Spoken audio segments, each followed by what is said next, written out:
Hello my dear friends, welcome to S Class Education. I hope की सगळ्यांना आवाज येतोय, क्लिअर येतोय.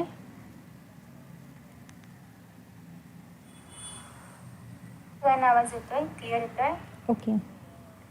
सो आज आपण बघणार आहोत 10th स्टँडर्ड सायन्स पार्ट 1 आणि त्यामधला आपला फर्स्ट चॅप्टर आहे ग्रॅव्हिटेशन. सो हा चॅप्टर जो आहे एकतर याच्यामध्ये जास्त काही कॉन्सेप्ट्स नाही आहेत, इझी चॅप्टर आहे. फक्त त्याच्यामधले न्यूमॅरिकल्स थोडेफार असे असतात की तुम्हाला खूप जास्त समजून घ्यावे लागतात आणि त्याच्यामुळे मोस्ट ऑफ द स्टुडंट्स न्यूमॅरिकल्स करायला घाबरतात. तर आपण ते सगळं आजच्या व्हिडिओमध्ये बघणार आहोत. Okay, so let us start. हो, ज्यांना व्हिडिओ क्लिअर नसेल पाहायला मिळत ते 480पर्यंत करून व्हिडिओ क्लिअर पाहू शकतात. हे जे नोट्स आहेत ते तुम्हाला टेलिग्रामच्या चॅनलवरती पाहायला मिळतील. ओके, सगळ्यात पहिल्यांदा आपल्याला चॅप्टरमध्ये काय काय शिकायचं ते आपण बघूया. ग्रॅव्हिटेशन म्हणजे काय? तुम्ही ऑलरेडी खूप आधीपासून बघताय की ग्रॅव्हिटेशन आहे, अर्थकडे आपण खेचलो जातो आहे कारण ग्रॅव्हिटेशन आहे, हे सगळं तुम्हाला माहिती आहे. त्यासोबतच आपल्याला पाहायचं आहे की सर्क्युलर फोर्स काय आहे, सेंट्रिपिटल फोर्स काय आहे, केपलरचे लॉज काय आहेत, Newton's universal law of gravitation काय आहे, acceleration due to gravity, free fall आणि एस्केप व्हेलोसिटी. सो हे सगळे टॉपिक्स आज आपण कव्हर करणार आहोत. सगळ्यात पहिल्यांदा तुम्हाला असं विचारले की कॅन यू रिकॉल, म्हणजे याचा अर्थ तुम्ही याच्या आधी याचा अभ्यास केला आहे. So what are the effect of a force acting on an object. म्हणजे सपोज की माझ्याकडे इथे एक फुटबॉल आहे आणि जर मी या फुटबॉलवरती फोर्स लावला तर काय होईल, मी जर ह्याला किक मारली तर ऑब्व्हियसली फुटबॉल पुढे जाईल. म्हणजे जेव्हा मी फोर्स अप्लाय करते तेव्हा तो जो ऑब्जेक्ट आहे स्वतःची पोझिशन बदलतो आहे, इतर तो मोशनमध्ये येतो आहे किंवा तो पोझिशन बदलतो. Okay, what types of forces are you familiar with. So आपण कुठले कुठले फोर्सेस आपल्याला माहिती आहेत, ग्रॅव्हिटेशनल फोर्स आहे, मेकॅनिकल फोर्स आहे, असे बरेचसे फोर्सेस असतात. So what do you know about the gravitational force. तुम्हाला ग्रॅव्हिटेशनल फोर्सबद्दल काय माहिती आहे का? तर तुम्हाला हे माहिती असेल की ग्रॅव्हिटेशनचा शोध लावला होता न्यूटन अंकलने. सो आता हे जे न्यूटन अंकल होते म्हणजे न्यूटन सर जे होते तर त्यांनी ते एका झाडाच्या खाली बसले होते आणि ते जेव्हा झाडाखाली बसले होते तेव्हा त्यांना दिसले की ॲपलवरून खाली पडतो आहे, पण त्यांनी तो घेऊन खाल्ला नाही. आपण असं तर आपण मस्त खाल्ला असता, काय स्वीट गोड ॲपल आहे असं म्हणून आपण खाल्ला असता, पण त्यांनी मात्र तो काय ॲपल खाल्ला नाही. त्यांच्या डोक्यात असं आलं की ॲपल खाली का बरं पडला, वरती का नाही गेला, वरती पण जाऊ शकला असता पण तो खालीच पडला आणि तिथून त्यांनी ग्रॅव्हिटेशनचा शोध लावला. याचा अर्थ आपल्याला हे कळलं पाहिजे की एखादी वस्तू पृथ्वीकडे खेचली जाते. तर सपोज ही आहे आपली पृथ्वी, तुम्ही जर पृथ्वीच्या सरफेसवरून जंप मारलात तर तुम्ही ऑब्व्हियसली खाली येणार आहे. जंप मारून तुम्ही पृथ्वीच्या बाहेर जाता का? नाही, तुम्ही पुन्हा पृथ्वीच्या सरफेसवरतीच येता की नाही. सो बेसिकली हे काय आहे, ग्रॅव्हिटेशन आहे. So this is what called as gravitation. Okay, so please ही लिंक आपल्या फ्रेंड्ससोबत शेअर करा जेणेकरून ते पण जॉईन होतील. आणि तसं पण आपला हा फर्स्ट क्लास आहे, सो जास्त स्टुडंट्स येतील असं मी होप नाही करत आहे कारण बऱ्याच जणांना माहिती नाही आहे. Okay, hello. ओके, चलो नेक्स्ट आहे. So we have seen in previous standard that the gravitational force is a universal force and it acts not only between two objects on the earth but also between any two objects in universe. याचा अर्थ काय की gravitation फक्त अर्थवरती नाही आहे तर हा पूर्ण युनिवर्समध्ये आहे. Okay, so gravitation is present in all over the universe. पूर्ण युनिवर्समध्ये ग्रॅव्हिटेशन प्रेझेंट आहे आणि फक्त पृथ्वीवरच्याच ऑब्जेक्ट्सवरती नाही तर ग्रॅव्हिटेशनल फोर्स हा युनिवर्समध्ये पण लागू होतो. आता तुम्ही म्हणता की इथे मध्ये सन आहे, ठीक आहे, म्हणजे आपण असं शिकलो आहे भूगोलामध्ये की मध्ये सन असतो, कुठे काढू, इथे काढू आपण, इथे मध्ये सन असतो आणि या सनच्या भोवती बरेचसे प्लॅनेट्स असे गोल गोल फिरत असतात. ठीक आहे, सो बेसिकली मग आता हे प्लॅनेट्स कुठे त्यांना ठेवलं आहे का, म्हणजे खाली त्यांना असं काही ठेवायला टेबल वगैरे आहे का? तर नाही, तरी पण ते प्लॅनेट्स या सनच्या भोवती असे फिरत असतात, अधांतरी फिरत असतात. मग हे कशामुळे? कारण सन आणि हा प्लॅनेट यांच्यामध्ये एक ग्रॅव्हिटेशनल फोर्स आहे ज्याच्यामुळे सन या प्लॅनेटला खेचतो आहे आणि प्लॅनेट या सनला खेचतो आहे आणि त्यामुळे ते दोघं पण स्टेबल राहू शकतात आणि फिरू शकतात किंवा त्यावरच्या अंतराळामध्ये राहू शकतात. म्हणजे याचा अर्थ फक्त पृथ्वीवरतीच नाही तर युनिवर्समध्ये सुद्धा ग्रॅव्हिटेशनल फोर्स आहे आणि ग्रॅव्हिटेशनल फोर्स नेहमी दोन ऑब्जेक्ट्सच्या मध्ये काम करत असतो. ठीक आहे, जसं की पृथ्वीचा सरफेस आणि आपण आहोत, आपल्या दोघांच्या मध्ये ग्रॅव्हिटेशनल फोर्स आहे. ठीक आहे, किंवा तुमच्यासमोर एखादा तुमचा मोबाईल आहे, तुमचा मोबाईल आणि तुमच्यामध्ये ग्रॅव्हिटेशनल फोर्स आहे. सो बेसिकली कुठल्याही दोन ऑब्जेक्ट्सच्या मध्ये ग्रॅव्हिटेशनल फोर्स असतो पण तो वीक असतो, त्याच्यामुळे तुम्ही तुमच्या मोबाईलकडे खेचले जात नाही किंवा तुमचा मोबाईल तुमच्याकडे खेचला जात नाही किंवा अट्रॅक्ट होत नाही, ज्याप्रमाणे मॅग्नेट अट्रॅक्ट होतात त्याप्रमाणे, कारण ग्रॅव्हिटेशनल फोर्स हा खूप वीक आहे. ओके, नेक्स्ट आहे gravitation. As we have learn the phenomena. मी जे बुक आहे त्याची विंडो थोडीशी बारीक केली, म्हणजे छोटी केली आहे, साईज छोटीशी केली आहे कारण तुमच्या सगळ्यांकडे पुस्तक असेल. ओके, त्याच्यामुळे छोटी केली आहे. सो तुम्हाला कदाचित क्लिअर दिसेल की नाही माहिती नाही. As we have learn the phenomena of gravitation was discovered by sir Isaac Newton. So मी ते काय लिहिलं आहे, ग्रॅव्हिटेशन बाय न्यूटन. सो ग्रॅव्हिटेशनचा शोध कोणी लावला होता, न्यूटन यांनी लावलेला होता. As the story goes he discovered the force by seeing an apple fall from a tree on the ground. So तुम्हाला सगळ्यांना ही स्टोरी माहिती आहे की ग्रॅव्हिटेशनचा शोध कसा लागला. न्यूटन झाडाखाली बसले होते आणि त्यांना कळलं की ॲपलवरून खाली पडतो आहे आणि मग त्यांनी विचार केला ॲपल खाली कसं काय पडला, वर का नाही गेला, आणि मग त्यांनी ग्रॅव्हिटेशनचा शोध लावला. ओके, सो ही जी बेसिक स्टोरी आहे ती सगळ्यांना माहिती असेल. He wondered why all apples fall vertically downward and not at an angle on the vertical. So why do they not fly off in the horizontal direction. त्यांचं म्हणणं आहे ॲपल खालीच का पडला, तो इकडे पण जाऊ शकला असता, तो असा पण येऊ शकला असता, पण तो स्ट्रेट खाली पडला. तर याच्यामागचं रिझन मग ते शोधायला लागले. तर त्यांना काय रिझन मिळालं ते आपल्याला सांगणार आहेत. So after much thought he came to the conclusion that the earth must be attracting the apple towards itself and this attractive force must be directed towards the centre of the earth. आणि मग त्यांना कळलं की Apple अर्थकडे पडला कारण अर्थने ॲपलला attract केलं. आणि मग त्यांना असं कळलं की अर्थच्या सेंटरकडे ॲपल अट्रॅक्ट होतो, त्याच्यामुळे ॲपल असा पडला, असा नाही पडला किंवा असा पण नाही पडला, तो स्ट्रेट पडला. याचा अर्थ कुठलीही गोष्ट अर्थ आपल्या स्वतःच्या सेंटरकडे अट्रॅक्ट करते. ओके, तुम्ही या ठिकाणी पाहू शकता की हा अर्थ असा फिरतो आणि हा जो मून आहे तो अर्थच्या भोवती फिरत राहतो. राईट. सो याचा अर्थ काय की मून अर्थवरती पडला पाहिजे किंवा अर्थ मूनवरती जाऊन पडला पाहिजे किंवा दोघं पण कुठेतरी पडले पाहिजेत, पण असं पडतात का, नाही पडत. याचं रिझन असं आहे की मून पृथ्वीवरती काहीतरी ग्रॅव्हिटेशनल फोर्स लावतो आहे, अर्थ मूनवरती काहीतरी ग्रॅव्हिटेशनल फोर्स लावतो आहे, त्याच्यामुळे हे दोघं पण बॅलन्स्ड आहेत. आणि तो ग्रॅव्हिटेशनल फोर्स इतकाही नाही आहे की दोघं एकमेकांना जाऊन चिटकतील आणि इतकाही कमी नाही आहे की दोघं एकमेकांना सोडून खूप लांब जातील. ओके, हा बॅलन्स्ड आहे आणि त्याच्यामुळे अर्थ आणि मून राहू शकतात युनिवर्समध्ये. आफ्टर दॅट नेक्स्ट असं आहे की the direction from the apple on the tree to the centre of the earth is vertical direction at the position of apple and thus apple falls vertically downwards. So तुम्हाला जर असा प्रश्न आला की according to Newton why apple falls only vertically downwards, तर याचं reason असं आहे की झाडावरती जेव्हा ॲपल आहे तेव्हा अर्थ त्याला स्वतःच्या सेंटरकडे खेचते आणि अर्थ स्वतःच्या सेंटरकडे खेचत असल्यामुळे ॲपल सरळ वर्टिकली खाली पडतो, ना की तो कुठल्या तरी अँगलमध्ये जाईल किंवा असं फ्लाय होत जाईल, म्हणजे असं उडणार बिडणार असं काय होणार नाही, तो डिरेक्टली खाली पडतो. ठीक आहे, आणि मग तुम्ही खाऊ शकता. सो नेक्स्ट आहे figure 1.1 on the left shows an apple tree on the earth. So या ठिकाणी तुम्हाला पृथ्वीवरचं एखादं ॲपल ट्री खाली आपले न्यूटन साहेब बसलेले पाहायला मिळत आहेत आणि ॲपल खाली पडतो आहे. So the force on an apple on the tree is towards the centre of the earth. So या ॲपलवरती जो फोर्स लागतो आहे तो कुठे लागतो आहे, सरळ पृथ्वीच्या सेंटरकडे लागत आहे, जेणेकरून तो जो ॲपल आहे तर तो खाली पडतो आहे. ठीक आहे, हा मी मराठीमधून सांगते, बट हा मराठीमध्ये सिलॅबस शक्यतो मी नाही शिकवणार, कारण माझ्याकडे जे स्टुडंट्स आहेत ते मेजॉरिटी ऑफ सेमी इंग्लिश आहेत आणि मलाही मराठीमधून नाही येत त्याच्यामुळे, पण मला जर आलं तर मी ट्राय करेन नक्कीच. ओके, कारण मी स्वतः इंग्लिशमधून शिकले, सो मराठीमधून शिकवायला मला थोडंसं अवघड जाईल, but if possible me try करेन, बट प्रॉमिस नाही करू शकत. चलो, सो याचा अर्थ ॲपल जो आहे तर तो स्ट्रेट खाली पडतो आहे, एकदम स्ट्रेट लाईनने तो खाली पडतो आहे, अर्थकडे पडतो आहे. चलो आगे क्या है, that is along the perpendicular from the position of the apple to the surface of the earth. The figure also shows the gravitational force between earth आणि मून. आणि फिगर हे पण दाखवते की मून आणि अर्थमध्ये पण ग्रॅव्हिटेशनल फोर्स आहे. हो, याचे नोट्स तुम्हाला मिळणार आहे टेलिग्रामवरती. ओके, त्याच्यानंतर पुढे असं सांगितलेलं आहे की the distance in the figure are not according to the scale. तुम्ही म्हणाल की एवढा जवळ आहे आपलं मून, म्हणजे झाडाच्या वरती लगेच मून आहे, असं नाही आहे, हे फक्त तुम्हाला समजवण्यासाठी असं पण ड्रॉ केलं आहे. ओके, त्याच्यानंतर नेक्स्ट आहे Newton thought that if the force of gravitation acts on apple on the tree at different heights from the surface of the earth can it also act on object at even greater heights much farther away from the earth like example the moon, the sun. म्हणजे न्यूटनचं असं म्हणणं होतं की ज्याप्रमाणे अर्थचा gravitational force हे ॲपलवरती काम करतो आहे त्याचप्रमाणे तो खूप लांबच्या डिस्टन्सवरती म्हणजे अर्थ आणि मूनमध्ये, अर्थ आणि सनमध्ये यांच्यामध्ये पण ग्रॅव्हिटेशनल फोर्स असेल का, तर आपण पाहिलं की यांच्यामध्ये सुद्धा ग्रॅव्हिटेशनल फोर्स असतो. आता पुढे तुम्हाला सांगितलं आहे की फोर्स म्हणजे काय आहे. So we have seen that force is necessary to change the speed as well as direction or motion of object. So basically जेव्हा आपण फोर्स एखाद्या गोष्टीवरती अप्लाय करतो, मग अशी मी फुटबॉलचं एक्झाम्पल घेतलं होतं, पुन्हा एकदा तेच घेते. सो माझ्याकडे फुटबॉल आहे, मी याला किक मारली. आता किक मारल्यानंतर काय होणं अपेक्षित आहे, फुटबॉल पुढे जाणं अपेक्षित आहे, म्हणजे फुटबॉलला आपण स्पीड दिलं आणि त्याच्यामुळे तो फुटबॉल पुढे गेला.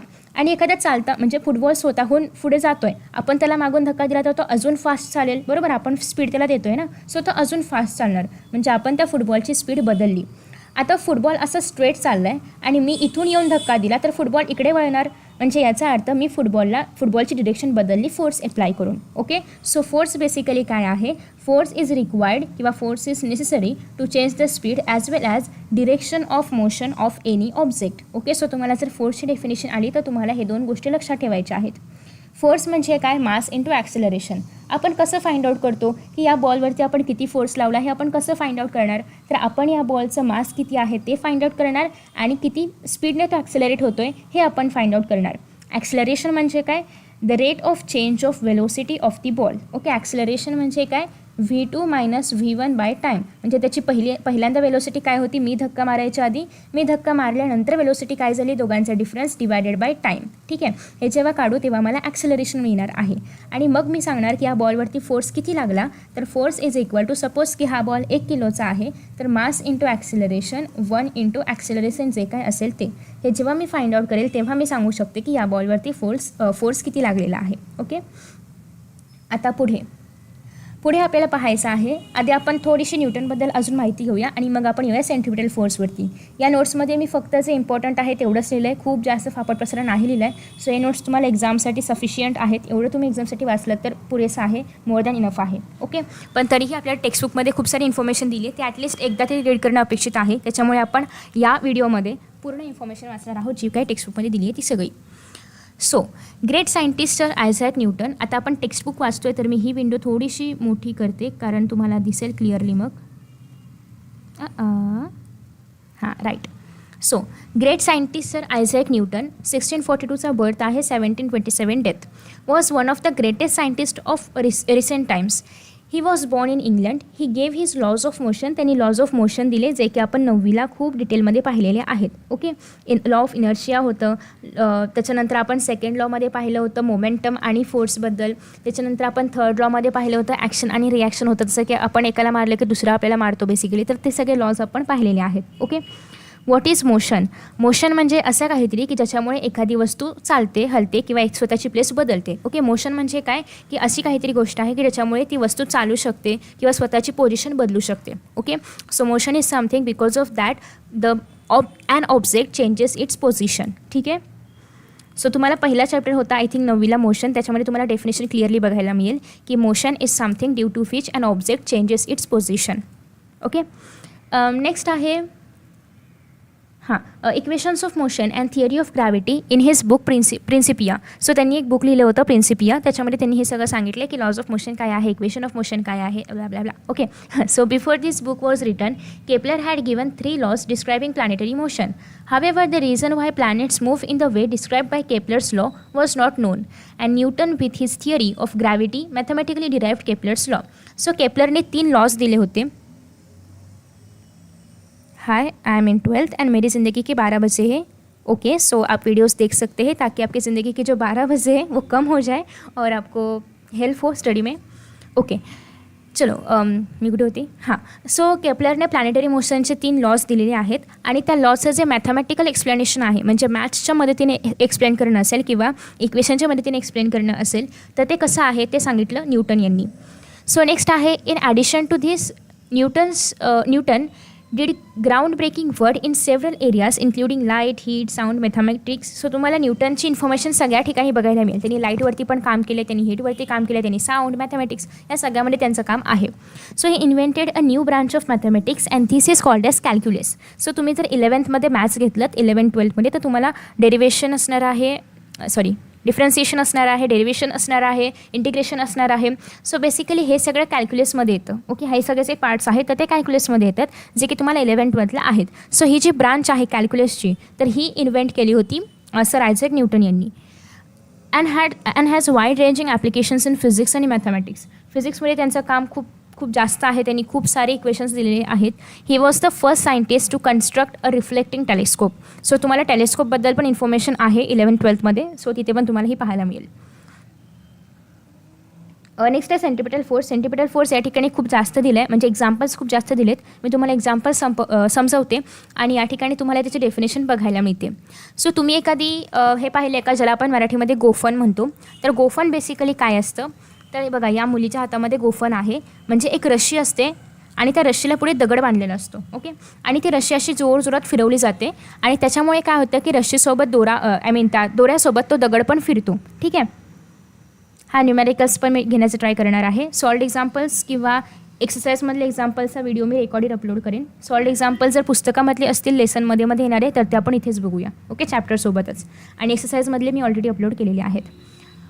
सो बेसिकली गोफन जेव्हा फिरवतो तेव्हा आपण फोर्स इथे अप्लाय करतोय, पण ती गोफन पूर्ण फिरते. ओके, म्हणजे याचा अर्थ काय की इथून मी असा काहीतरी फोर्स त्या गोफनला देते की ज्याच्यामुळे ती पूर्ण वरती असं राऊंड राऊंड फिरते. त्यासोबतच अगेन सेम एक्झाम्पल, मूनसुद्धा किंवा अर्थ किंवा मून राहू दे, अर्थ पण सनच्या भोवती फिरते, तर त्यांच्यामध्ये पण एक फोर्स आहे, दॅट इज सेंट्रिपिटल फोर्स. ठीक आहे, सो बेसिकली हा सेंट्रिपिटल फोर्स काय आहे की centripetal force acts on any object moving along a circle and directed towards the centre of the circle. आता या ठिकाणी तुम्ही जर पाहिलं तर जी गोफन आहे ती अशी आहे आणि ती अशी गोल गोल गोल फिरते. राईट, म्हणजे गोफन अशी गोल गोल फिरते ज्याप्रमाणे आपण फोर्स अप्लाय करू तेव्हा.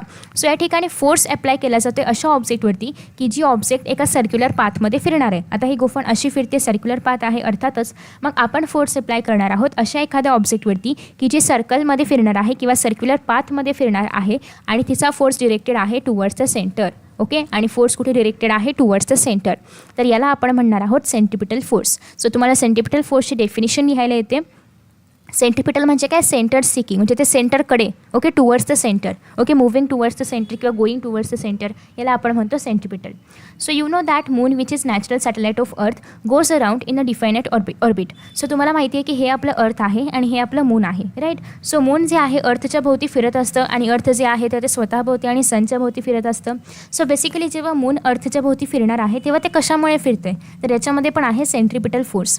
So the direction of motion of the moon as well as its speed constantly changes during this motion. So do you think some force is constantly acting on moon?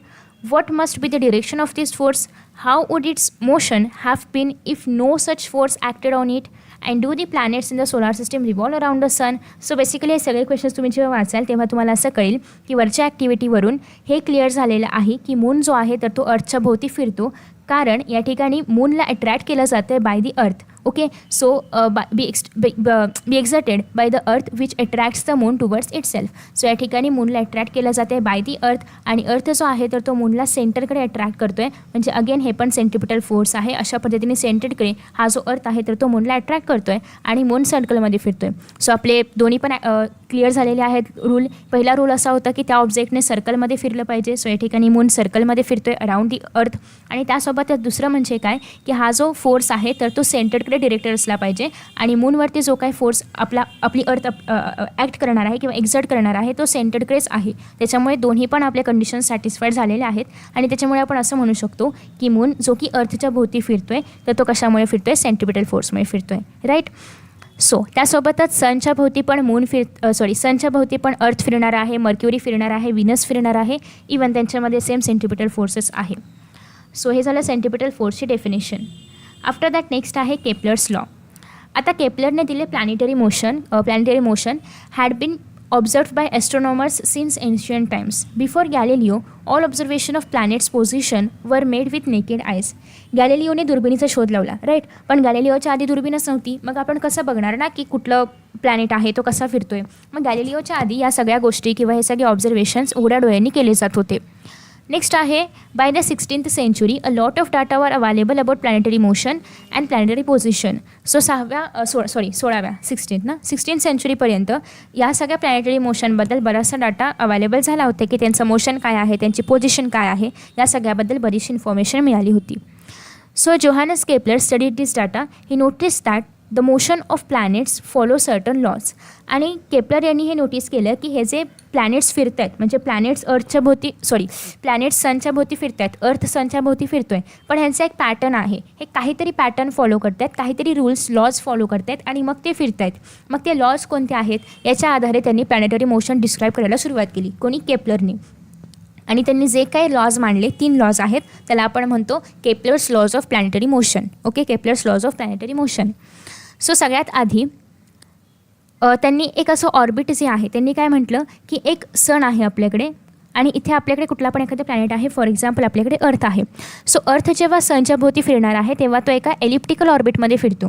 आता तुम्ही म्हणाल ellipse म्हणजे काय, तर ellipse म्हणजे अंडाकृती. मग तुम्ही म्हणाल नक्की अंडाकृती कसं असतं, तर तुम्ही जेव्हा एखादा कोन घ्याल, कोन माहिती आहे ना सगळ्यांना, सो हा जो कोन आहे ज्याला आपण जोकरची कॅप म्हणतो, सो हा जो कोन आहे, हा कोन जेव्हा तुम्ही अशा पद्धतीने इन्क्लाइन पद्धतीने कापाल या कोनला, तेव्हा तुमच्याकडे अशा पद्धतीने एक स्ट्रक्चर शिल्लक राहील. प्लॅनेटरी मोशन म्हणजे प्लॅनेटचं मोशन. प्लॅनेट ज्या मोशनने फिरतात किंवा प्लॅनेट जसं फिरतात त्याला आपण म्हणतो प्लॅनेटरी मोशन. सो अशा पद्धतीने तुमच्याकडे एक इथे जेव्हा तुम्ही ह्याला असं मधून कट कराल तेव्हा असं एक तुमच्याकडे स्ट्रक्चर बनणार आहे आणि हे जे स्ट्रक्चर आहे याला आपण म्हणणार आहोत एलिप्स. ओके.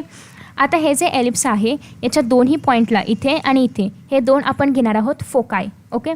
सो हे जे दोन पॉईंट एलिप्सचे याला आपण म्हणणार आहोत फोकाय. एकला म्हणतो आपण फोकस आणि हा दुसरा फोकस, दोन मिळून फोकाय. ओके. अदर सब्जेक्ट्स ऑलरेडी मी 10 स्टँडर्डचा सिलेबस कंप्लीट केला आहे, सो मी ते आता पुन्हा नाही घेणार. मी फक्त आता इतिहास, भूगोल आणि सायन्स घेणार आहे. ओके. बाकी मराठी वगैरे ऑलरेडी अपलोडेड आहे, सो तुम्ही ते व्हिडिओज रेफर करू शकता. सो आता या ठिकाणी हे जे F1 आहे आणि F2 आहे याला आपण म्हणतो आहे फोकाय. सो बेसिकली केपलरचं असं म्हणणं होतं की या दोघांपैकी एका फोकसवरती आपला सन आहे. ओके. कुठल्या पण एका फोकसवरती आपला सन आहे. याचा अर्थ त्यांनी असं मानले की F2कडे आपला सन आहे. ओके. सो सन जेव्हा F2वरती असेल तेव्हा याचा अर्थ इथे कुठेही आपला प्लॅनेट असू शकतो आणि तो प्लॅनेट सनच्या भोवती एलिप्टिकल ऑर्बिटमधून फिरत आहे किंवा एलिप्टिकल पाथमधून फिरत आहे. सो एलिप्स म्हणजे काय तुम्हाला कळलं असेल, याला आपण म्हणतो एलिप्स. ओके. आता आपण 3 लॉज बघणार आहोत केपलरचे. ओके. सो आता या ठिकाणी आपण बघतोय पहिला लॉ असा होता की the orbit of planet is an ellipse. पहिला हेच त्यांनी सांगितले की the orbit of planet is an ellipse, म्हणजे प्लॅनेटचं ऑर्बिट कसं आहे, एलिप्टिकल आहे किंवा एलिप्स आहे आणि sun is at one of the foci. आणि सन कुठे आहे, कुठल्या तरी एका फोकसवरती आहे. फोकस म्हणजे हे दोन, या दोघांपैकी कुठल्या तरी एका फोकसवरती सन आहे आणि जे प्लॅनेट आहेत तर ते एलिप्टिकल ऑर्बिटमध्ये मूव्हमेंट करतायत किंवा फिरतायत. ठीक आहे. सो हाच केपलरचा पहिला लॉ होता. तुम्हाला हे लॉज आहे असे पाठ करायचे आहेत. तुम्ही इंग्लिशमध्ये पण मिस्टेक्स नाही करू शकत किंवा बदल नाही करू शकत. जसं आहे तसा लॉ तुम्हाला ते पाठ करायचं आहे, तरच तुम्हाला पैकीच्या पैकी मार्क्स मिळतील. आणि फक्त 3च लॉज आहेत, ते पण जास्तीत जास्त 2 ओळींचे. ओके. सो आता इथे मी जे एस लिहिले तर ते इंडिकेट करणार आहे की ते सन आहे. जो मी लाल रंगामध्ये गोळा दाखवला आहे तो इंडिकेट करते की ते प्लॅनेट आहे. नेक्स्ट आपला सेकंड लॉ आहे Kepler second law. The line joining the planet and the sun sweeps equal areas in equal intervals of time.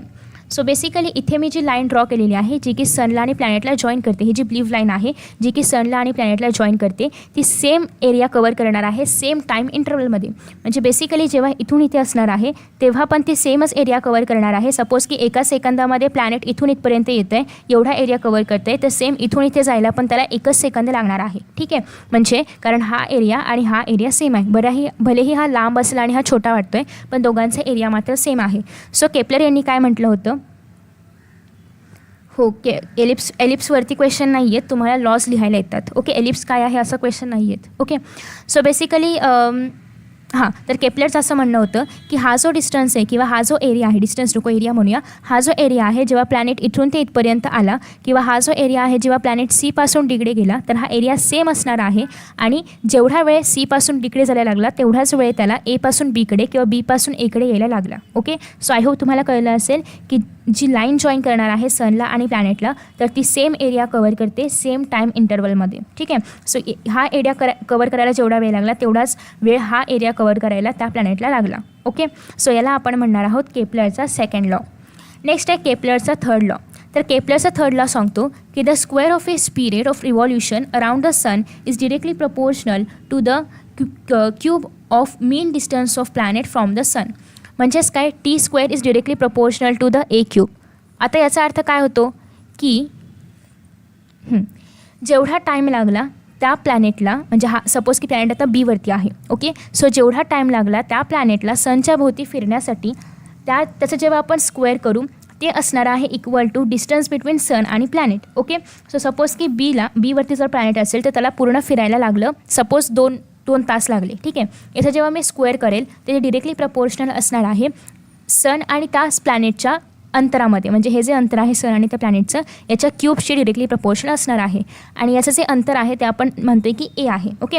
ए आहे असं पण म्हणूया की मीन डिस्टन्स आहे बिटवीन प्लॅनेट आणि सन किंवा distance of planet from the sun. Okay. ह्या दोघांच्या मधलं जे मीन डिस्टन्स आहे ते आपण म्हणतोय की ए आहे. आणि अर्थ किंवा कुठल्याही प्लॅनेटला जेवढा वेळ लागतो आहे एक पूर्ण रिव्हॉल्युशन कंप्लीट करण्यासाठी त्याचा square is directly proportional to the cube of distance between planet and the sun. ठीक आहे. सो तुम्हाला याच्यावरती बरेचसे एक्झाम्पल सॉल्व करण्यासाठी येतात. यावर्षी पण आहेत, 11वीला पण आहेत, 12वीला पण आहेत. त्याच्यामुळे हे तुम्ही हा जो लॉ आहे तो खूप चांगल्या पद्धतीने लक्षात ठेवायचा आहे. सो ह्याचं साईन काय आहे? Directly proportional. म्हणजे टाईम वाढलं म्हणजे डिस्टन्स वाढला की टाईम वाढणार आहे, टाईम वाढला की डिस्टन्स वाढणार आहे, किंवा डिस्टन्स कमी झालं की टाईम कमी होणार आहे, टाईम कमी झालं की डिस्टन्स कमी होणार आहे. त्याच्यामुळे हे दोघं डिरेक्टली प्रपोर्शनल आहेत, टाईम आणि दोघांमधला डिस्टन्स. आफ्टर दॅट नेक्स्ट आहे Newton's universal law of gravitation. आता Newton's universal law of gravitation काय होता? युनिव्हर्सल लॉ कारण हा पूर्ण जगामध्ये एक्सेप्टेड आहे, याच्यामध्ये कुठलाच असं एक्सेप्शन नाही आहे, पूर्ण जगात हा एक्सेप्ट केलेला आहे. सपोज की माझ्याकडे या ठिकाणी 2 बॉल्स आहेत. तर हे जे दोन बॉल्स आहेत, सपोज की एकाचं मास आहे M1, एकाचं मास आहे M2, आणि हे 2 बॉल्स मी एका D डिस्टन्समध्ये ठेवलेले आहे. म्हणजे या दोघांमधला डिस्टन्स किती आहे? D आहे. ओके. आता D किती पण असेल, 1 मीटर 2 मीटर वॉटेवर, मी ॲज्युम करते की या दोघांच्यामधला डिस्टन्स D आहे. तर मग न्यूटन यांचं काय म्हणणं आहे की यांच्यामध्ये किती ग्रॅव्हिटेशनल फोर्स ॲक्ट करतो आहे, म्हणजे हा याच्यावर किती ग्रॅव्हिटेशनल फोर्स लावणार आहे आणि हा याच्यावरती किती ग्रॅव्हिटेशनल फोर्स लावणार आहे, हे आपण कसं फाइंड आउट करायचं. तर न्यूटन याचं म्हणणं आहे की हा जो ग्रॅव्हिटेशनल फोर्स ॲक्ट होणार आहे एकमेकांमध्ये तो डिरेक्टली प्रपोर्शनल असणार आहे product of masses of both the objects. Okay. Product म्हणजे काय? Multiplication, M1 multiply by M2. Okay. So जो काही फोर्स अप्लाय होणार आहे, ग्रॅव्हिटेशनल फोर्स अप्लाय होणार आहे या दोघांच्या मध्ये ते असणार आहे M1 multiply by M2 divided bye या दोघांमधला जो काही डिस्टन्स आहे त्या डिस्टन्सचा स्क्वेअर. ओके. सो तेच यांनी पण सांगितलं आहे, the force is directly proportional to the product of masses of 2 objects and inversely proportional to the square of distance between them. To the square of distance between them. Okay. So force is directly proportional to the product of masses of both the objects and is inversely proportional to the square of distance between them. Square. Okay. So अशा पद्धतीने हा जो law आहे त्याला आपण म्हणतो Newton's universal law of gravitation. So तुम्ही एवढं सगळं लक्षात न ठेवता फक्त एवढं एक जरी इक्वेशन लक्षात ठेवलं तरी पण तुम्ही आरामात हा लॉ एक्सप्लेन करू शकता. फक्त तुम्हाला सांगायचं आहे की हा लॉ न्यूटनने दिला होता आणि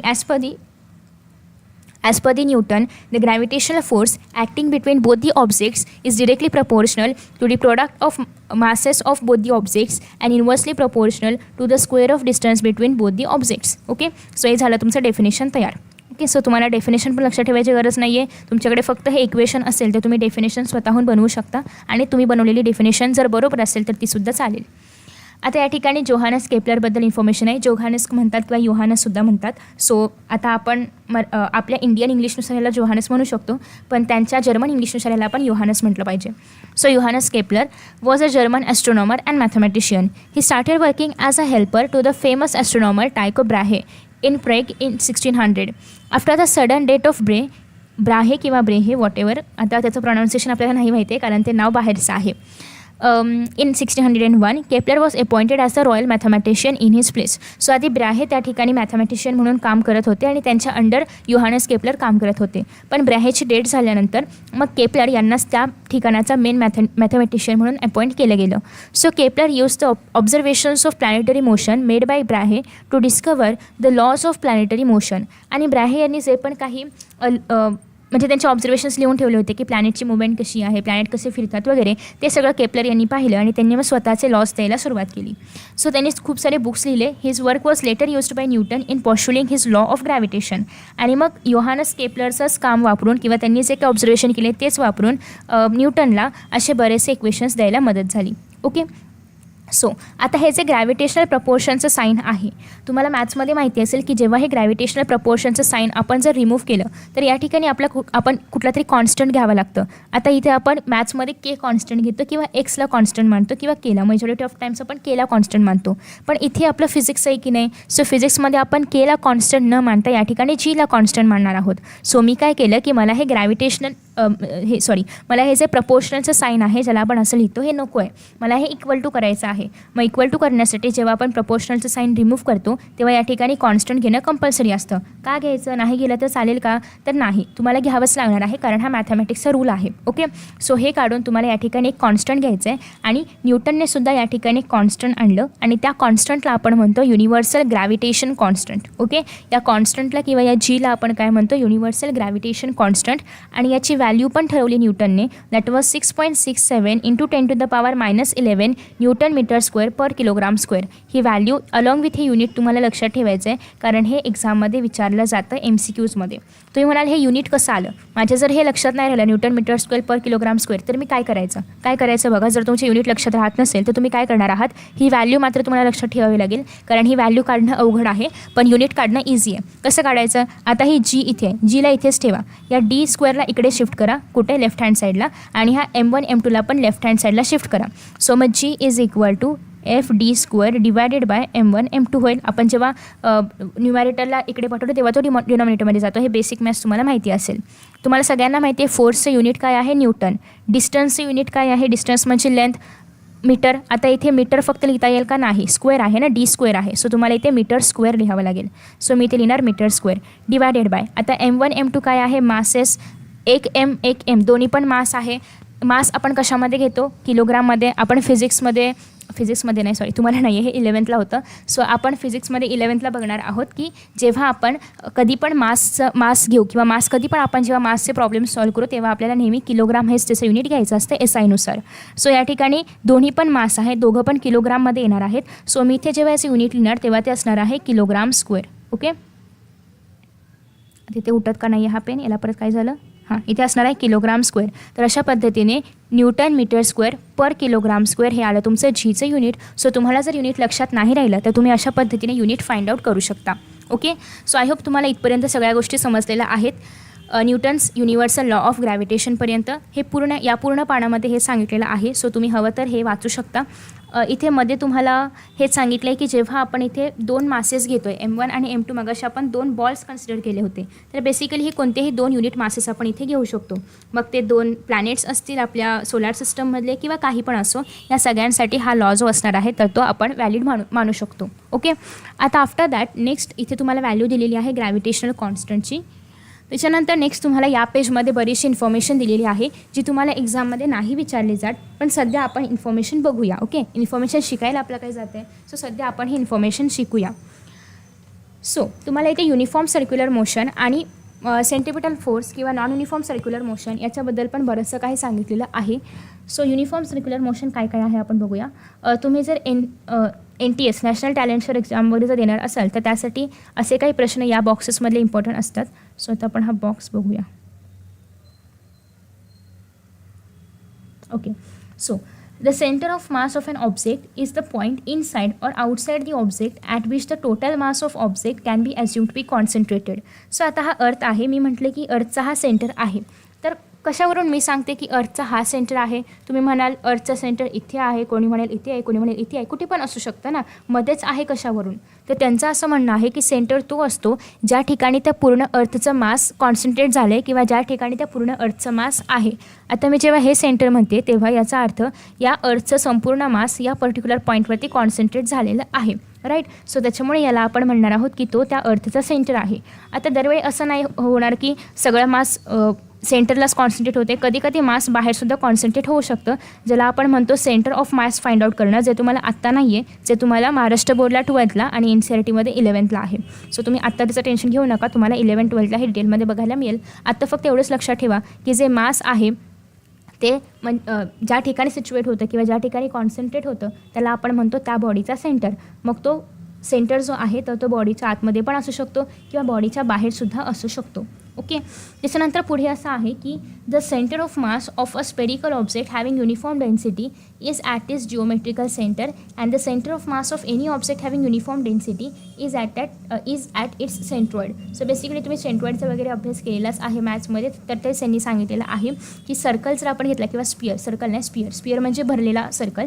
सो जर आपण स्पियर घेतलं तर स्पियरचं जे काही मास सगळं कॉन्सन्ट्रेट झालं आहे तर ते त्याच्या जिओमेट्रिक सेंटरवरती म्हणजे ॲक्च्युअल सेंटरवरतीच कॉन्सन्ट्रेट झालेलं आहे. सो नेक्स्ट आहे consider an object moving in circle with constant speed.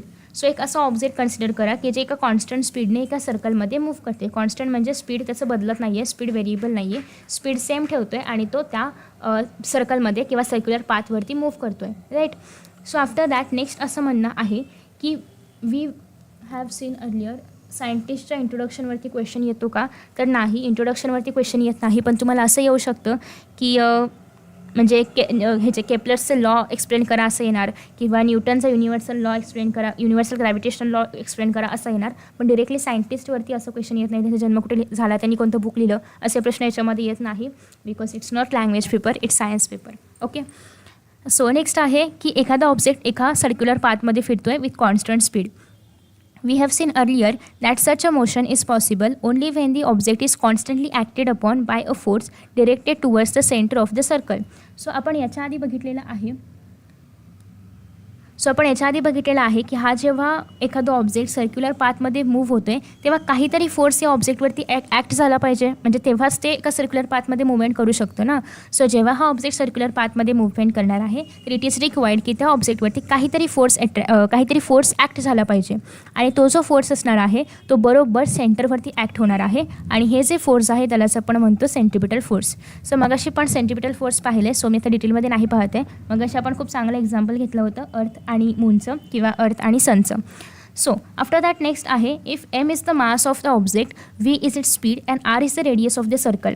So suppose की या ऑब्जेक्टचं मास आहे एम, याची स्पीड आहे व्ही, हा व्ही स्पीडने मूव्ह करतो आहे, आणि ज्या सर्क्युलर पाथमध्ये तू मूव्ह करतो आहे त्याची रेडियस सपोज आपण आर घेतलेली आहे, राईट. हे जर आपण पाहिलं तर आपण म्हणू शकतो की force is equal to mv²/r. आणि हा जो फॉर्म्युला आहे, हा फोर्स फाइंड आउट करण्याचा जो काही फॉर्म्युला आहे याला आपण म्हणतो सेंट्रिपिटल फोर्स. सो या ठिकाणी हवं तर तुम्ही मेन्शन करू शकता की सेंट्रिपिटल फोर्स फाइंड आउट करण्याचा जो फॉर्म्युला आहे, आय थिंक मी खाली मेन्शन केलं आहे, हां, CP म्हणजे सेंट्रिपिटल फोर्स. हां, so centripetal force find out करण्याचा जो फॉर्म्युला आहे तर तो आहे mv²/r. एम म्हणजे मास ऑफ ऑब्जेक्ट, व्ही म्हणजे किती स्पीडने तो ऑब्जेक्ट फिरतो आहे या सर्क्युलर पाथमध्ये, आणि आर म्हणजे त्या ऑब्जेक्टचं त्या पाथचं रेडियस काय आहे. ओके, तो ऑब्जेक्ट ज्या पाथमध्ये फिरतो आहे त्या पाथचं रेडियस काय आहे ते आपण घेतलं आहे आर. सो आता हा जो प्लॅनेट आहे, कुठला पण एखादा planet is moving around sun. तुम्हाला माहिती आहे की सगळे प्लॅनेट सनच्या भोवती मुवमेंट करतात एका सर्क्युलर ऑर्बिटमध्ये, एका सर्क्युलर पाथमध्ये. सो हे जे आहे याला आपण म्हणणार आहोत सेंट्रिपिटल फोर्स, जे की आपण F is equal to mv²/r ने घेतो. सो हा फॉर्म्युला तुम्हाला पाठ करायचा आहे. आता बेसिकली आपण मगाशी एक हे पाहिलं होतं की T² is directly proportional to the A³. त्याचा आपण इथे यूज करणार आहोत आणि नवीन काय फॉर्म्युलेज बनवणार आहोत. कसे बनवायचे लेट अस सी. की the speed of the planet can be expressed in the term off period of revolution, that is T. So आपण टी घेणार आहोत की त्याला किती वेळ लागतो आहे त्या प्लॅनेटला सनच्या भोवती रिव्हॉल्युशन करायला, एक रिव्हॉल्युशन कंप्लीट करायला. सो ते आपण घेणार आहोत टीने. टी म्हणजे बेसिकली टाईम पिरियड आहे. So the distance travel by planet in one revolution. आता हा जो प्लॅनेट आहे तो या अर्थच्या भोवती फिरतो आहे. सो एक रिव्हॉल्युशन म्हणजे एक फेरी कंप्लीट करण्यासाठी त्याने किती डिस्टन्स कवर केलं, तर हे काय झालं, सर्कलचं पेरिमीटर झालं. सर्कलचं पेरिमीटर आपण कसं फाइंड आउट करतो, 2πr ने, किंवा सर्कलचं सर्कम्फरन्स घ्या. सर्कलचं सर्कम्फरन्स आपण कसं काउंट करतो, 2πr ने. सो त्या प्लॅनेटने एकूण 2πr एवढा डिस्टन्स कवर केला. त्यातला आर काय आहे, रेडियस आहे, टी काय आहे, टाईम आहे. So velocity is equal to काय असतं, डिस्प्लेसमेंट बाय टाईम. पण या ठिकाणी आपण घेऊया speed is equal to distance by time. So इथला डी काय आहे, डिस्टन्स, व्ही काय आहे, स्पीड आहे. सो इथे डिस्टन्स किती आहे, किती कवर केलं त्याने, 2πr/t. Okay, 2πr/t. तर अशा पद्धतीने व्ही म्हणजे वेलोसिटी इज इक्वल टू काय आलं, 2πr/t. मी ते पण लिहिलं, वेलोसिटी इज इक्वल टू किती आलं, 2πr/t. हे तुम्हाला खूप साऱ्या न्यूमेरिकल्समध्ये असं विचारलं जातं की डिस्टन्स किती कवर केलेला आहे, वेलोसिटी काय आहे, फाइंड आउट करा वगैरे. सो त्यासाठी छोटे छोटे फॉर्म्युलेज तुम्हाला माहिती असणं गरजेचं आहे. जर तुम्ही हे पार्ट नाही करू शकत तर तुम्ही असे फॉर्म्युले बनवूसुद्धा शकता. ओके, काही अवघड नाही आहे फॉर्म्युला बनवायला, तुम्हाला फक्त बेसिक्स क्लिअर असले पाहिजे, तुम्ही फॉर्म्युला स्वतःहून बनवू शकता. सो आफ्टर दॅट नेक्स्ट असं आहे, आत्ताच आपण इथे बघितलं की force is equal to mv²/r आहे. आता आपण व्ही काय आहे ते पण फाइंड आउट केलं. व्ही काय आहे, 2πr/t. सो मी व्हीच्या ऐवजी 2πr/t टाकलं. व्हीचा स्क्वेअर असल्यामुळे मी याचा स्क्वेअर केला. ठीक आहे. सो हां, मी जे काही सांगते ते सगळं एक्झामला येऊ शकतो. सो आता याचं जेव्हा मी स्क्वेअर करेन तेव्हा 4 त्याच्यानंतर पायचं स्क्वेअर, आरचं स्क्वेअर, टीचं स्क्वेअर, एमचा स्क्वेअर आणि खाली परत आरचा स्क्वेअर. सो हा जो आर आहे, एक मिनटं मी ते लिहिते, असं तुम्हाला कळणार नाही. सो मी ते लिहून दाखवते. सो ह्याचं कसं होईल पुढे बघा, एक मिनटं, हा पेन इरेज नाही करत आहे, इरेझर हां झालं, इरेज झालं. हां, सो आता इथे कसं होणार नक्की इक्वेशन. सो इथे होणार आहे 4, इथे होणार आहे 4, त्याच्या ह्या 2चं काय होईल 4, त्याच्यानंतर होईल इथे पायचं स्क्वेअर, त्याच्यानंतर आरचं स्क्वेअर, त्याच्यानंतर खाली होणार आहे टीचं स्क्वेअर. हा जो एम आहे तो इथे आहेच, multiply by m divided by हा जो आर आहे तो मी इथे घेते. ठीक आहे. सो एक आर आणि आरच्या स्क्वेअरमधला एक आर कॅन्सल झाला. सो उरलं काय, 4π² mr divided by T square, जे की तुम्हाला इथे बघायला मिळते. सो आता हे जे उरलेलं आहे हे आलं आपलं टाईम. ओके, हे काय आलेलं आहे आपलं टाईम पिरियड किंवा आलेलं आहे टाईम. आफ्टर दॅट नेक्स्ट आहे force is equal to 4m² by t² multiply by, आता यांनी हा जो आपल्याकडे आर होता तर यांनी काय केलं, वरती आणि खाली दोघांनाही r² मल्टिप्लाय केलं. ओके, न्युमॅरेटरला आणि डिनॉमिनेटरला, इथे आणि इथे दोघांनाही काय केलं, r² मल्टिप्लाय केलं. आणि तुम्हाला जेव्हा तुम्ही r² मल्टिप्लाय कराल त्यासोबतच त्यांनी t³ डिवाईडसुद्धा केलेलं आहे. ओके, सो जेव्हा तुम्ही हे सगळं कराल तेव्हा तुम्हाला या ठिकाणी मिळणार आहे कट केल्यानंतर, so 4m² divided by r² multiply by r³ by t². Okay, simple. आता तुम्ही इथे केपलरचा जो तिसरा लॉ बघितला होता तो काय होता, t² directly proportional to the a³, right. So t² is directly proportional to a³ म्हणजेच t² by a³ is equal to constant. A म्हणजेच काय, आर. ए म्हणजेच रेडियस होतं ना, सो ए म्हणजे काय, आर. सो इथे मी एवढ्या सगळ्या टर्मच्या ऐवजी के लिहू शकते का, तर अर्थात लिहू शकते. फक्त हे कसं आहे, उलटं आहे, वरती आर आहे खाली टी आहे, म्हणजे आपल्याला 1/k लिहावं लागेल. सो मी या ठिकाणी जेव्हा 1/k लिहीन तेव्हा माझ्याकडे आलं की 4m² divided by r² into K. So हे तुम्हाला एक्झामला डिराईव्ह करायला नाही येणार, फक्त तुम्ही हा रिझल्ट जो आहे वेलोसिटीचा आणि फोर्सचा जो मी ते लिहिला आहे तेवढा फक्त पाठ करा. एवढं मोठं नाही केलं तरी पण चालेल, पण पुस्तकामध्ये दिलं आहे तर तुम्हाला शिकवणं मला गरजेचं आहे, त्याच्यामुळे मी तुम्हाला सांगितलं. ओके, पण एक्झामला एवढं मोठं डिराईव्ह करण्यासाठी नाही आहेत किंवा याच्यावरती जास्त क्वेश्चन्स पण नाही आहेत. फक्त वेलोसिटी कशी काढायची आणि सेंटिपिटल फोर्स कसं काढायचं हे तुम्हाला माहिती असलं पाहिजे.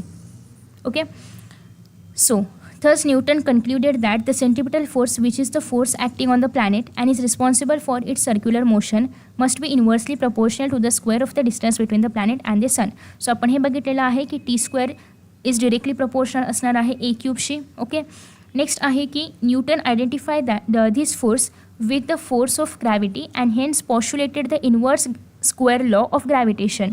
सो ग्रॅव्हिटेशनल फोर्स आपण बघितलं डिरेक्टली प्रपोर्शनल आहे product of masses of two objects divided by square of distance between them, हे आपल्याला माहिती आहे. म्हणजे याचा अर्थ ग्रॅव्हिटेशनल फोर्स इन्व्हर्सली प्रपोर्शनल आहे दोन्ही पण ऑब्जेक्ट्सच्या डिस्टन्समधल्या स्क्वेअरशी, राईट. सो हे जे इन्व्हर्सली प्रपोर्शनल आहे यालाच आपण म्हणतो स्क्वेअर लॉ. आता आपल्याकडे काही एक्झाम्पल्स आलेले आहेत ते आपण सॉल्व करून बघणार आहोत. ओके, चलो. सो हे जे एक्झाम्पल्स आहेत सॉल्व एक्झाम्पल्स तर ते बघूया.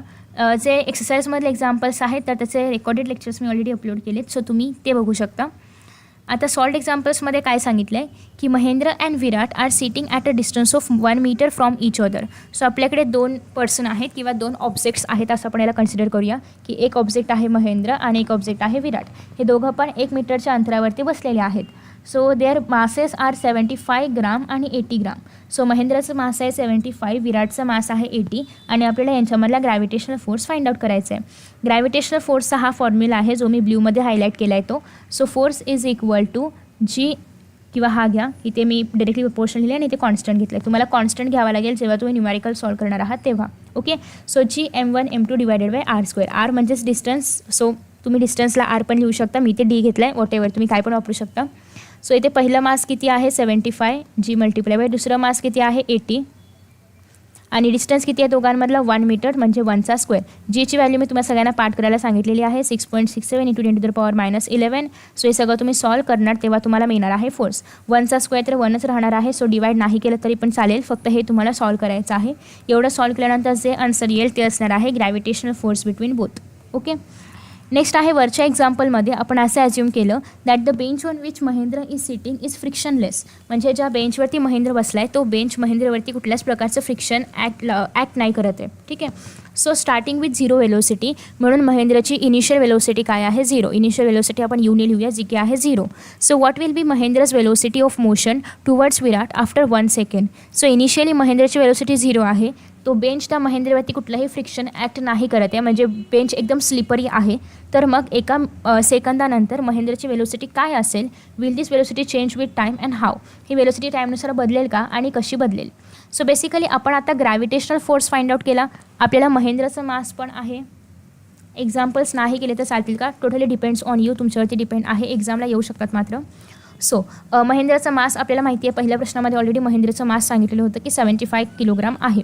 So according to Newton's law आपल्याला हे माहिती आहे की force is equal to mass into acceleration असतं. ठीक आहे, आपल्याकडे फोर्स आहे, आपल्याकडे मास आहे. आपण जर ॲक्सेलरेशन काढलं तर आपल्याला बाकीच्या गोष्टी नक्की कळतील, कारण ॲक्सेलरेशन काय असतं, rate of change of velocity. ॲक्सिलरेशनपासून आपल्याला पुढे वेलोसिटीकडे जाता येईल. सो आता मला फोर्स माहिती आहे, मला मास माहिती आहे, मला ॲक्सिलरेशन नाही माहिती. सो मी acceleration is equal to force by mass करणार. फोर्स आताच फाइंड आउट केलं, मास आपल्याकडे ऑलरेडी होतं. सो हे जे आलेलं आहे ते आपलं आहे ॲक्सिलरेशन, आणि ॲक्सिलरेशनचं युनिट असतं metre per second square. So using Newton's first equation we can calculate Mahendra's velocity after 1 second. सो आता जर आपण न्यूटनचं इक्वेशन वापरलं, न्यूटनचं इक्वेशन तुम्हाला तिन्ही पण इक्वेशन्स माहिती असतील, इथे मी लिहिते हवं तर, जेणेकरून तुम्हाला बाकीच्या ह्याच्यामध्ये पण यूज होईल, की मी लिहिलं आहे खाली. हां, इथे नाही, ते फ्री फॉलसाठीच लिहिलेत, न्यूटनचे नाही लिहिलेत. ओके, सो मी इथे बाजूलाच न्यूटनचे इक्वेशन्स पण लिहिते, जेणेकरून तुम्हाला बाकीचे न्यूमॅरिकल सॉल्व करताना पण इझी जाईल, इवन तो आपण हे 9th शिकलेलो आहोत. So v is equal to u plus a t, हे आहे आपलं first equation. S is equal to u t plus half g t square, हे आहे आपलं सेकंड इक्वेशन. आणि v square is equal to u square plus 2as, हे आहे आपलं थर्ड इक्वेशन. सो बेसिकली याच्यामध्ये व्ही म्हणजे फायनल वेलोसिटी असते, यू म्हणजे इनिशियल वेलोसिटी, ए म्हणजे ॲक्सिलरेशन, टी म्हणजे टाईम, एस म्हणजे डिस्प्लेसमेंट, जी म्हणजे ॲक्सिलरेशन ड्यू टू ग्रॅव्हिटी. जीच्या ऐवजी आपण सध्या इथे ए वापरूया, कारण अजून आपण ॲक्सिलरेशन ड्यू टू ग्रॅव्हिटी काय आहे ते शिकलेलो नाही आहोत. शिकल्यानंतर तुम्ही इथे ते जी पण वापरू शकता. ओके, सो आता आपल्याला इथे आपल्याकडे काय काय आहे बघा. आपल्याकडे ॲक्सिलरेशन आपण फाइंड आउट केलं आहे, आपल्याकडे इनिशियल वेलोसिटी सांगितली की 0 आहे, आणि आपल्याला फायनल वेलोसिटी काढायची आहे. मग आपण इथे न्यूटनचा पहिला लॉ वापरू शकतो.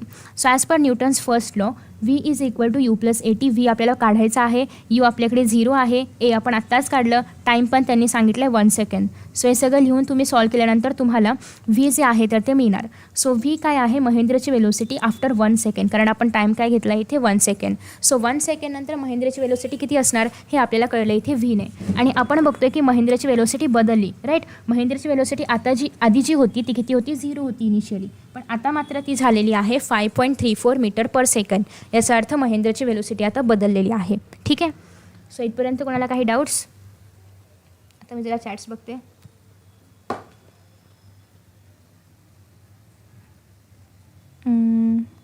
आय थिंक मी याचा आन्सर दिलं आहे ना, एक्झाम्पल्स नाही केलं तर चालेल का? It completely depends on you.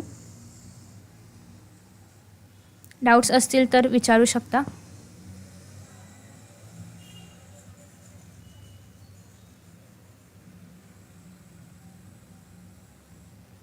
नाही आहे ना?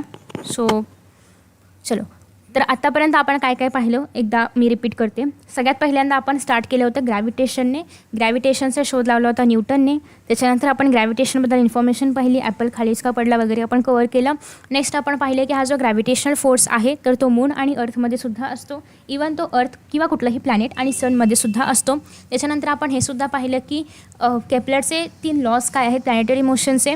पहिल्या लॉमध्ये आपण पाहिलं की जे प्लॅनेट आहे ते एलिप्टिकल ऑर्बिटमध्ये फिरतं किंवा सनच्या भोवती फिरतं, आणि सन कुठल्याही एखाद्या फोकायवरती असतो.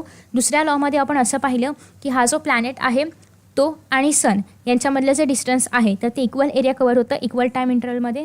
तिसऱ्या लॉमध्ये आपण असं पाहिलं की t square is directly proportional to the A cube. याचा अर्थ असा होतो की सन आणि प्लॅनेट यांच्यामधलं जे टाईम लागतं कवर करायला, पूर्ण एक रिव्हॉल्युशन प्लॅनेटला सनभोवती कंप्लीट करायला जो टाईम लागतो त्याचा स्क्वेअर हा डिरेक्टली प्रपोर्शनल असणार आहे दोघांच्या डिस्टन्समधल्या क्यूबशी. ओके, सो तिन्ही पण लॉज आपण पाहिलेले आहेत. आणि मला असं वाटतं की माझा लॅपटॉप पुन्हा एकदा हँग झाला आहे, कारण तो काहीच रिस्पॉन्स देत नाही आहे. देतोय. ओके, म्हणजे ॲटलिस्ट माऊस तरी हलतोय.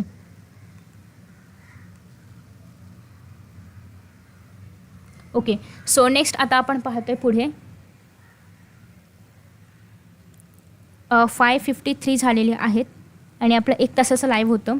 सो आय डोंट थिंक की आपण हा चॅप्टर आज कंप्लीट करू शकतो, कारण 1 तासामध्ये अर्थात कंप्लीट होणारा नव्हता. सो इथपर्यंत आपण सगळे न्यूमॅरिकल्स वगैरे बघितलेले आहेत. नेक्स्ट व्हिडिओमध्ये किंवा नेक्स्ट लाईव्ह स्ट्रीममध्ये आपण इथून पुढे कंटिन्यू करणार आहोत. इथपर्यंत जे कंप्लीट झालेलं आहे. आय होप की याच्यामध्ये कोणालाही काही डाऊट नाही आहे का? आणि मी सगळं रिवाईज केलं आहे. हां, आपण अजून एक बघितलं सेंट्रिपिटल फोर्स, ते रिवाईज करायचं राहिलं.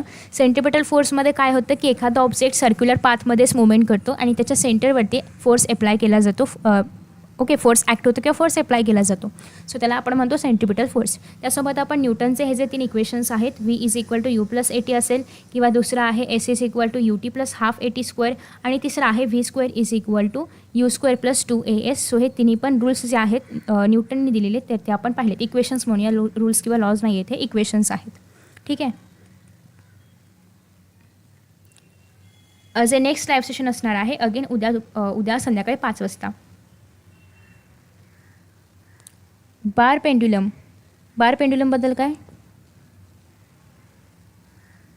पेंड्युलमबद्दल काय क्वेश्चन नाही कळला मला.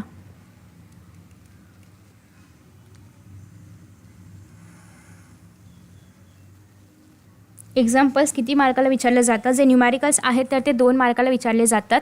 सो तुम्ही इवन स्किप केलेत तरी पण चालू शकतं, पण तुम्हाला बाकीचे प्रश्न आले पाहिजेत. कारण न्यूमॅरिकल्स तुम्ही कम्प्लिटली ऑप्शनला पण टाकू शकता, पण तुम्हाला बाकीचे जे थिअरीवाले प्रश्न आहेत ते मग सॉल्व करता आलं पाहिजे. काय होतं याला? पेज हालतच नाही अजिबात, फ्रीज झाली स्क्रीन. बार पेंड्युलम या चॅप्टरमध्ये आहे का? नाही, या चॅप्टरमध्ये बार पेंड्युलमबद्दल काही नाही आहे. बार पेंड्युलम तुम्हाला 11च्या ऑसिलेशन चॅप्टरमध्ये वगैरे बघायला मिळेल. 11thला आहे ह्याला NCERTमध्ये, आणि महाराष्ट्र बोर्डला ऑसिलेशन 12thला आहे. सो पेंड्युलमबद्दलचा कंप्लीट स्टडी तुम्हाला 12th किंवा 11च्या बुकमध्ये करायला मिळेल. जर NCERT रेफर करत असाल तर 11चं बुक बेस्ट आहे, महाराष्ट्र बोर्ड रेफर करणार असाल तर 12चं बुक बेस्ट आहे. Okay, so I think we should stop. आणि नेक्स्ट लाईव्ह सेशन आहे उद्या संध्याकाळी 5 वाजता. सेम चॅप्टर आपण कंटिन्यू करणार आहोत. So thank you so much for joining आणि best of luck for your exams.